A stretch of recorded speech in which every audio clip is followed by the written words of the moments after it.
Hello and welcome to the Sustainability Trade Show for CEE 525. I'm here today to tell you about piezoelectronic technology and why you should invest in this technology. First of all, I did want to point out I do have an electronic display today.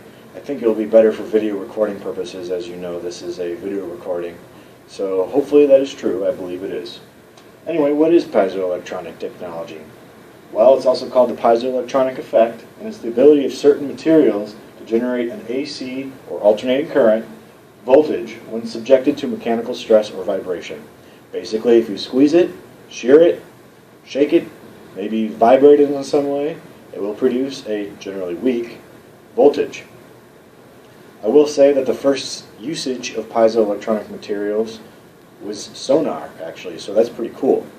The most common piezoelectronic material is quartz, and a piezoelectronic transducer generally is comprised of a crystal sandwiched between two metal plates, and when a sound wave strikes one or both of the plate vibrates, and the crystals pick up this vibration, which generates a weak voltage.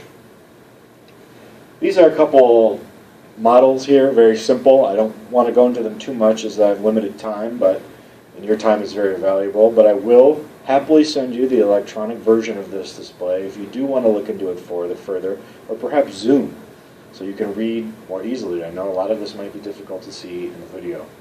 Anyway, this is an example of a piezoelectronic sensor, as well as this is, I think, a very cool example of a piezoelectronic force sensor.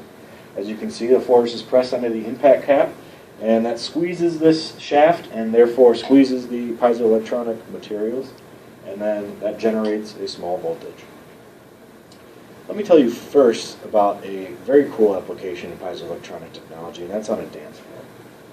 There's a club in London, actually, that installed this in their dance floor, and they were able to produce 60% of their energy for the entire club just from this application. I'll describe it here a little bit.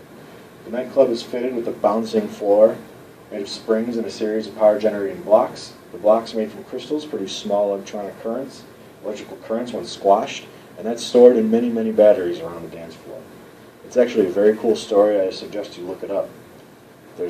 This is just one small application, but think about all the many others. I will cover a few more ideas, but let me tell you about some pros and cons. There are no moving parts. Generally, power generation consists of a big moving shaft or spinning turbine. There's very low maintenance costs. These spin sensors, because there are no moving parts, don't break very often. The solution's applicable really any place where there's heavy traffic, vehicle traffic. It's not confined to a specific climate or geographic region, like, say, solar energy. You can use it to collect data, not just to generate power, to collect data on forces, accelerations, pressures, that sort of thing. And the solution's integrated with infrastructure. It's often inside of a structure, so you don't have to worry about people stealing it or tampering with it.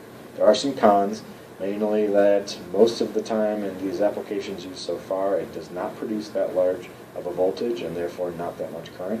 But that's why we need some investments, because we're just on the fringe for this technology. There are problems with long-term storage, but that's a problem with any sustainable power. Mainly, for example, solar, we need to store that power in batteries, and as you know, there's lots of other battery research going on too in conjunction with this.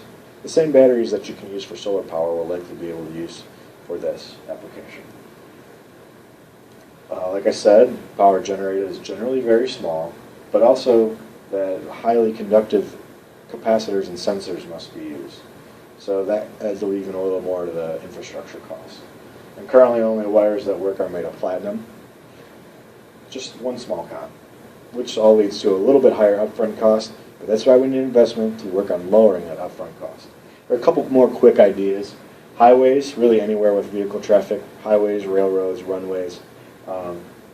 There's actually a company in Israel that installed 10 yards of this surface on a highway in Israel, and they claim that the power that it produces can power 200 households. Now, hopefully that's true, or they're looking for more money to use this on a bigger scale. We'll see. You could be one of those investors too. Bridges is another idea. A lot of time, I think the best application for bridges would be as a structural health monitoring system to measure forces, accelerations, stresses, strains. If voltages are wacky, then you might know that perhaps there's more force on the bridge than you're expecting. and the bridge has a problem, may need to be repaired. That's just one idea.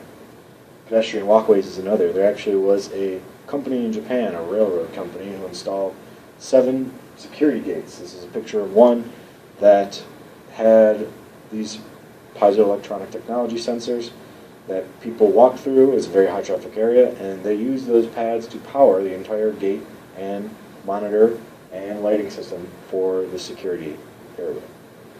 Lastly, this is a far out idea, shoes. Perhaps if battery technology becomes that much better in the future, where batteries are that small and can store some of this current, we might be able to put this technology in shoes. So hopefully you see what I see and think that piezoelectronic technology is the way of the future. And I'm looking forward to potentially working with you and your investment.